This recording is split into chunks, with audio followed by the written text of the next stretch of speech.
habibi ya Muhammad ya arusal khafiqaini ya habibi ya Muhammad ya arusal khafiqaini ya muayyad ya mumajad ya imam al-qiblataini. Assalamualaikum warahmatullahi wabarakatuh. Alhamdulillahi rabbil alamin, wassalatu wassalamu ala asrafil mursalin wa ala alihi wa sahbihi ajma'in. A'udzu billahi minasyaitonir rajim. Jazallahu anna sayyidina Muhammadin sallallahu alaihi wasallam. Jazallahu anna sayyidina Muhammadin sallallahu alaihi wasallam ummatih. Bismillahirrahmanirrahim. Ya ayyuhalladzina amanu kulu min thayyibatin ma razaqnahum washkuru lillahi in kuntum iyyahu ta'budun. Shadaqal adzim, shadaqallahu ala Rasulillah sallallahu alaihi wasallam. Pertama, mari kita panjatkan rasa puji syukur kita pada Allah Subhanahu wa taala. Salawat dan salam mari kita haturkan pada junjungan kita Nabiina Muhammadin sallallahu alaihi wasallam. Mudah-mudahan kita diberikan kekuatan iman zahiriyah batiniyah, lebih-lebih di bulan Maulid ini. Ma'asyiral muslimin muslimat rahimatullah, setiap langkah apa yang kita kerjakan, setiap tindakan yang akan kita lakukan, setiap suatu keinginan yang akan kita dambakan, semuanya itu perlu apa yang dinamakan konsep. Dijelaskan dalam surat pendek wal asri innal insana lafi khusr. Sungguhnya manusia hidup itu dalam keadaan yang rugi illal ladzina amanu, kecuali orang-orang yang beriman. Ini merupakan suatu konsep. Mereka hidup itu dalam keadaan yang rugi. Namun ada orang yang punya konsep illal ladzina amanu wa amilus solihati wa tawassaw bil haqqi wa tawassaw bis sabr. Konsep inilah yang dipegang orang yang beriman, orang yang beramal soleh, orang yang selalu menasihati dalam suatu kebenaran, dan orang yang sabar. Inilah konsep. Ternyata begitu pentingnya mereka yang sukses, dunia sukses, akhirat sukses. Seorang alim ulama, seorang kiai, semua punya konsep di dalam mendidik santrinya, di dalam dia mengarahkan santrinya. Semua punya konsep ulama-ulama kita terdahulu. Dari konsep inilah mereka apa? Mereka disegani, mereka membiaskan segala apa yang berbau karomah. Sampai mereka para ulama itu meninggal pun makomnya tetap mengandung karomah, alias masih tetap ramai, dikunjungin orang, didoain orang. Inilah namanya orang yang tidak lepas dengan konsep. Namun apa yang kita lihat pada diri kita? Kita sebagai hamba Allah yang penuh dosa, yang setiap hari disibukkan bukan menanam pahala, namun menanam dosa-dosa kita. Dengan aktivitas kita yang ghibah, ngomongin orang lain, segala sesuatu yang berbentuk fitnah, tidak lepas dari mulut kita tanpa sadar. Meskipun kita berusaha untuk memberikan rem, untuk menahan wal kadhiminal ghaidha, namun iblis tidak mau kalah. Maka dari itu perlunya kita belajar dengan konsep-konsep ini. Artinya kita belajar dengan nikmat yang ketiga, yaitu nikmat alamah, nikmat dari alam. In syakartum la azidannakum. Segala sesuatu, kalau kita bisa mensyukuri nikmat Allah, Allah akan berikan tambah kenikmatan itu. Kalau kita bisa mensyukuri, wala in kafartum inna adzabi lasyadid. Namun kalau kita tidak bisa bersyukur, kita kufur di hadapan Allah Subhanahu wa taala, maka azab Allah itu sangat pedih. Lihat bencana sekarang di mana-mana. Musibah di mana-mana. Tidak perlu kita menyalahkan siapa si A, si B, siapa yang salah. Namun perlunya konsep untuk memprediksi, koreksi diri sendiri. Apa kesalahan saya kepada Sang Khalik, kepada Allah Subhanahu wa taala? Apa? Mungkin kita kurang ibadah kita, mungkin karena kebrutalan, mungkin karena keegoan kita. Kita koreksi diri kita sendiri masing-masing. Masyiral muslimin muslimat rahimatul. Ada beberapa konsep di sini yang kita bisa belajar dari alam. Kita lihat yang pertama adalah padi. Kita lihat kan padi, ini perlu didengerin benar ya, agar kita benar-benar bisa belajar dari alam, yaitu nikmat alamah, nikmat dari alam. Pertama kita belajar dari padi. Padi itu semakin berisi, semakin merunduk. Artinya apa? Ini merupakan konsep diri kita untuk rendah hati. Tidak bisa kita wastakbaru anha, selalu sombong, membanggakan diri. Tidak bisa. La yadkhulul jannata man kana fi qalbihi misqalu min kibri. Tidak akan bisa orang masuk surga jika di dalam hatinya masih ada meskipun sebutir kesombongan, sebutir pembanggaan diri. Makanya jangan senang antum kalau kita membanggakan diri, kita punya ini, punya. Jangan dibanggakan. Semua harta yang kita punya sekarang ini hanya titipan Allah. Bagaimana kita bisa mengelola amanah-amanah itu? Kita gunakan untuk sedekah atau kita gunakan untuk menjadi kikir, pelit, pailit, dan medit, alias gak suka sedekah. Coba mereka-mereka yang ahli sedekah, bukannya tambah fakir, tambah miskin, namun dia tambah kecukupan di hadapan Allah Subhanahu wa taala. Jadi kembali lagi pertama belajar dari padi. Padi makin berisi, ini makin merunduk. Akhirnya artinya apa? Konsep pertama ini adalah kita konsep untuk bisa rendah diri, rendah hati. Hati ini jangan diajak untuk sombong. Karena kesombongan ini merupakan suatu hal yang dimiliki syaitan. Alangkah baiknya kita tembak ini konsep daripada padi. Satu. Kalau kita sudah bisa belajar dari padi, dengan realisasi kehidupan kita sehari-hari. Yang kedua, kita belajar dari apa? Belajar dari alam, nikmat alamah, yaitu apa? Air. Selalu dibutuhkan meskipun setelah itu terbuang. Jadi air ini selalu kita butuhkan, setelah itu mesti kita buang. Ambil air wudhu, sisanya kebuang kan? Air kita minum, kemudian ke dalam, kebuang juga. Ini merupakan konsep yang kedua, yaitu konsep dari ikhlas. Nilai ikhlasnya. Bagaimana nilai ikhlas kita? Apakah kita sudah pantas menjadi julukan seorang ikhlasman dari Allah Subhanahu wa taala, ikhlas power dari Allah Subhanahu wa taala? Belum tentu. Ternyata menjadi orang ikhlas, rendah di hati, ini susahnya minta ampun.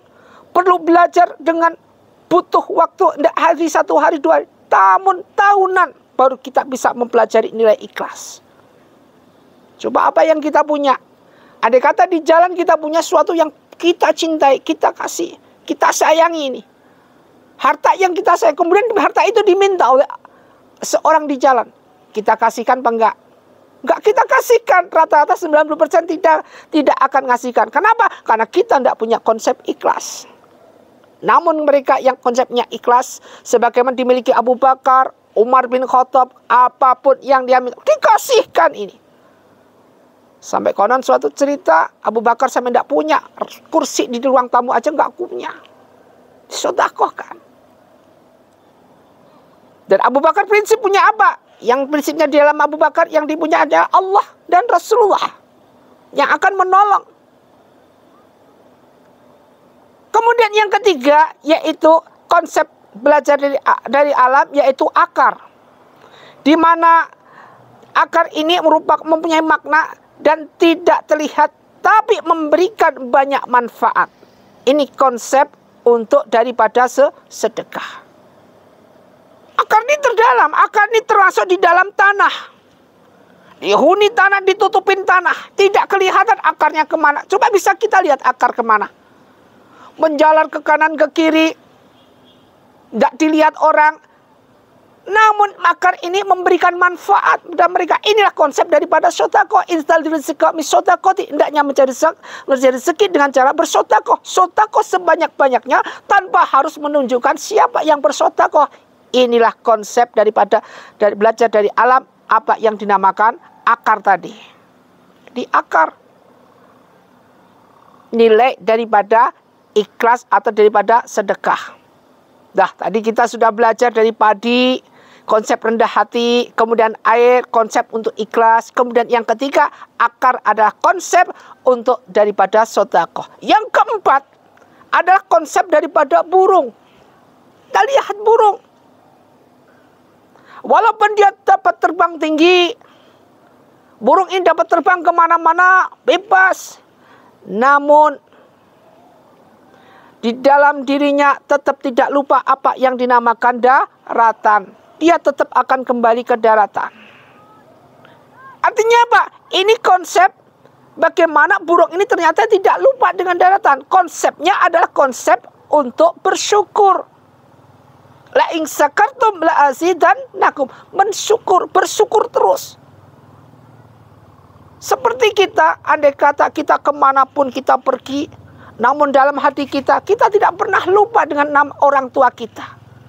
Maka dengan kita tidak pernah lupa dengan orang tua kita, maka kita jadikan sebagai hamba Allah, yaitu awalat soleh itaulah, anak yang soleh, yang terlentiasa ingat pada orang tuanya. Ini artinya kita bisa bersyukur. Dengan nilai bersyukur inilah Allah akan memberikan kita apa yang kita inginkan. Wa ma yatawakkal 'alallah fahuwa hasbuh. Kemudian matahari. Matahari setiap hari ia terbit, kemudian tenggelam. Tak pernah dia lelah memberikan cahaya kepada hamba Allah, kepada apa yang ada di bumi, makhluk-makhluk Allah. Ini merupakan suatu konsep di mana adalah konsep keteguhan hati. Jadi kita, matahari muncul dari timur, turun dari barat, terus setiap hari. Meskipun matahari tidak kelihatan, dia masih memancarkan dan dibantulkan oleh bulan. Ini merupakan konsep keteguhan hati, istiqomah di dalam amaliyah kita. Nah, contoh ini. Oh, ternyata matahari itu aja bisa istiqomah di dalam memberikan sinar kepada hamba-hamba Allah. Kenapa kita di dalam wirid kita, di dalam zikron kasiron kita tidak bisa istiqomah? Sedangkan amaliyah yang bagus ada amaliyah nggak sebanyak-banyak, namun sedikit yang penting istiqomah. Matahari hanya muncul dari timur, tenggelam di barat. Hanya ini aja. Namun dia bisa istiqomah. Dari mulai kita lahir, kita sudah bisa melihat matahari muncul dan tenggelam. Artinya apa? Keistiqomahan ini, yaitu konsep untuk keteguhan hati. Orang harus teguh hatinya. Kalau nggak teguh hatinya, di mana kita berada di tengah laut, di ombang-ambing, nggak punya jangkar, ibarat kapal nggak punya jangkar, halus, hancur kapal itu. Namun kapal yang punya jangkar dan jangkarnya semakin besar, semakin kokoh jangkarnya, maka bagaimana apapun bentuknya, ombak sebesar apapun, dia akan punya keteguhan hati. Tadi sudah ada apa di konsep dari untuk rendah hati, air adalah konsep untuk dari ikhlas, akar adalah konsep daripada kita sedekah, burung adalah konsep untuk kita bersyukur, kemudian matahari konsep dari kita keteguhan hati. Kemudian bulan, walaupun hanya memantulkan cahaya ini, dia tetap menerangi gelapnya malam. Yang Allah ciptakan ini adalah konsep daripada rendah hati. Kita rendah hati di hadapan Allah Subhanahu wa Ta'ala.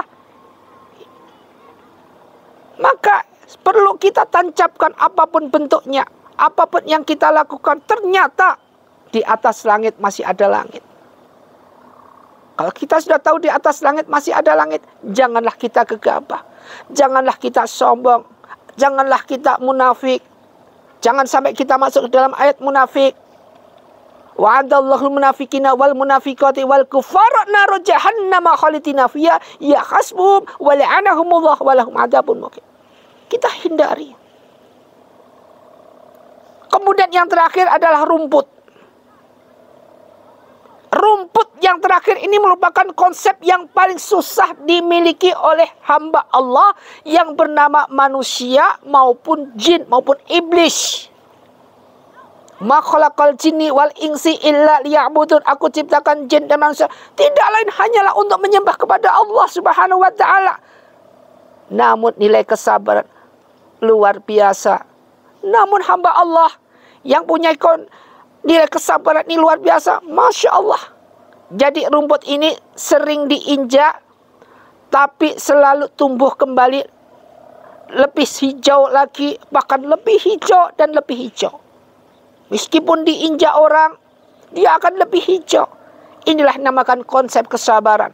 Makanya dalam konsep sabaran ini, ya ayyuhalladzina amanu ista'inu bis-sabri was-shalah innallaha ma'asyabirin. Sesungguhnya Allah itu merupakan atau selalu bersama dengan hambanya yang sabar. Rumput ini diinjak, kemudian rumput mohon kepada Allah, ya Allah, jadikanlah aku untuk hijau-hijau lagi, agar aku bisa dilewati mereka dengan kesejukan. Ketika kita memandang rumput, sejuklah hati kita. Meskipun diinjak, di apapun dia, rumput tetap sabar. Inilah ayat yang menjelaskan tentang apa? Ya ayyuhalladzina amanu ista'inu. Wahai hamba-hamba Allah, minta pertolongannya kepada Allah. Dengan apa? Bisabri wassalat, dengan sabar dan tetap menjalankan ibadah salat dengan khusyuk. Innallaha ma'asyabirin. Sesungguhnya Allah bersama hambanya yang sabar. Maka dari itu, jadikanlah konsep-konsep ini merupakan pembelajaran buat kita. Khairukum man ta'allamal Qur'an wa amalah. Suatu hal yang tidak harus kita lupakan, harus kita pelajari. Usyikum wa nafsi bittaqwallah. Wabila taufiq wal hidayah. Wassalamualaikum warahmatullahi wabarakatuh.